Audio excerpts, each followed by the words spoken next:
Hello students, नमस्कार। सभी का जगदम्बा संस्कृत क्लासेज के अंदर स्वागत है।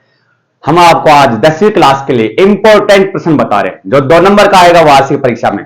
पूरा सत्र बीत जाता है, टीचर ये कहते कहते बच्चों को कि याद करो याद करो याद करो। 2 श्लोक परीक्षा में आएंगे लिखने के लिए, परंतु बच्चे ऐसे होते हैं निठल्ले कि याद ही नहीं करते हैं।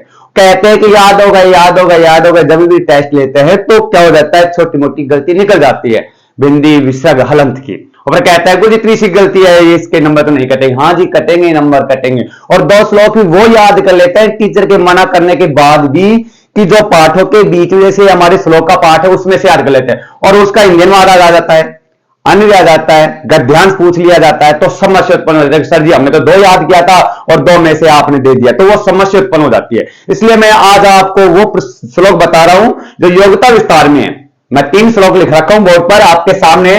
तीनों श्लोक इतने सिंपल है कि बहुत ही ज्यादा सिंपल। तो ध्यान रहे, आपको परीक्षा, आपको पता है परीक्षा में कौन सा प्रश्न आएगा, किसी को नहीं पता है, हमें पता है। संस्कृत में कोई 2 श्लोक पूछे जाएंगे और वेरी इंपॉर्टेंट है, वेरी मोस्ट है ये 2 प्रश्न, हमारे 2 श्लोक, ठीक है ना। इसको आप जरूर याद करना है। और वो बता रहा हूं जिसका इंजनवाद अन्वय गद्यांश कभी भी नहीं पूछा जाएगा, ठीक है। तो आप जरूर याद करना। हम क्या करते हैं कि हमारे याद करके हम छोड़ देते हैं, और परीक्षा के अंदर हम क्या करते हैं, गलती कर बैठते हैं हलंत विसर्ग के। यानी 2 नंबर जो पूरे 70 से शुरू से टीचर बताने लग जाता है जुलाई से कि याद करो, फिर भी हमें याद नहीं करते हैं। तो अब ये गलती मत करना, क्योंकि परीक्षा नजदीक आ चुकी है।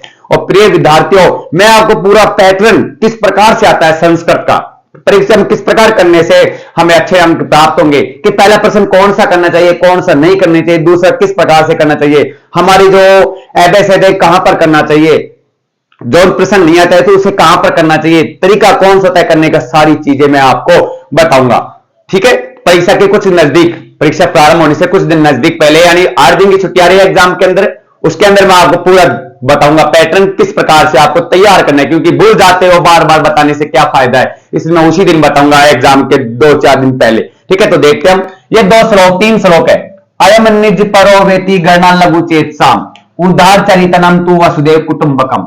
अयम बिंदी लग रही है यहां पर विसर्ग, और किसी के कुछ नहीं लग रहा है, यहां पर हलंत, लघु चेतसाम हलंत, और कुटुंबकम मैलंत, दोनों ऊपर नीचे जिनके मैलंत आएगा। कुटुंबकम मैलंत है, लघु चेतसाम मैलंत है, विसर्ग वगैरह मत लगा देना। वसुदेव, अधिकांश हम क्या कर बैठते हैं, गलती कर बैठते हैं, दूसरा द लिख देते हैं, देदवाद, ठीक है। ये नहीं, ये आएगा इसमें 2 मात्रा वाला, ठीक है ना, इसका ध्यान देना है आपको। दूसरी बात, यहां पर उदार चरिता नाम बिंदी लगी हुई है, बिंदी आप बिल्कुल बारीक से मत लगाना, मोटी लगाना या हलंत में करना। आप हलंत में की जगह बिंदी लगा दोगे तो बहुत बेस्ट रहेगा, क्योंकि मैं लगा देते हैं और हलंत लगाना भूल जाते हैं, ठीक है। तो देखते हैं, अयम निज परो वेति गणा लघु चेतसाम उदार चरितनाम तु वसुदेव कुटुंबकम। अब देखो, नास्ति मात्र समा छाया, नास्ति मात्र समा गति, नास्ति मात्र समम त्राणम, नास्ति मात्र सम प्रिया। देखो वेरी मोस्ट है, ओनली 6-7 नंबर, 6-7 शब्द चेंज हो रहे, बाकी सेम टू सेम है। देखो नास्ति नास्ति नास्ति नास्ति, 4 जगह नास्ति आ गया। मात्र समा मात्र समा मात्र समा मात्र सम, यहां पर छोटा सा है, यानी समा नहीं है, सम में, यानी ऊपर आपने जैसा लिखा उसके अकॉर्डिंग लिखना है। नास्ति के नीचे नास्ति लिखना है, दूसरी लाइन में मात्र समम के नीचे मात्र समम करना, बस यहां पर चेंज करना है। छाया आ गया, यहां पर त्राण आ गया, 1 2 3 4 5 शब्द चेंज किए हैं मैंने।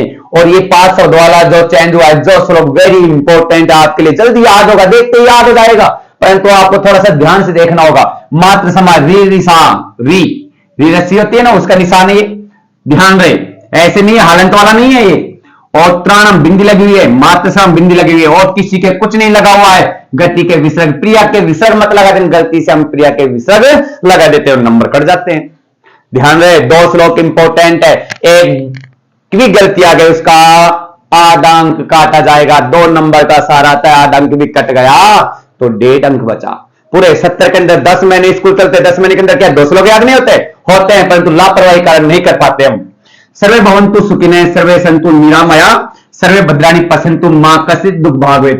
ये 2 श्लोक ऐसे हैं जो कक्षा 8 से लेकर के 10वीं तक याद करते आ रहे हो। कक्षा 8 में थे, 9 में भी है, 10 में भी है, फिर भी हम गलती कर बैठते हैं। ये दोनों श्लोक ऐसे हैं जो कक्षा 8 में चलते हैं, ये भी चलता है, और 10वीं में भी यही चल रहा है, 9वीं में भी यही चलते हैं।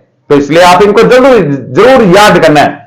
सर्वे भवन्तु विसर्ग सुखिनः विसर्ग, सर्वे सन्तु निरामया विसर्ग, पहले इनके अंदर विसर्ग विसर्ग है, ठीक है।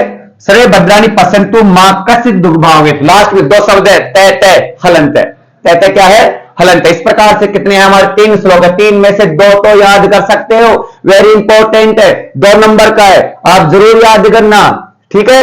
ये बिल्कुल सिंपल है, 2 तीनों श्लोक आप पाठों के बीच में से मत याद करना, क्योंकि गद्यांश भी आएगा, अन्वय भी आएगा और हमारे हिंदी अनुवाद भी आएगा। तो ध्यान रहे, कभी वो ऐसा ना हो जो आपने याद किया वो याद आए।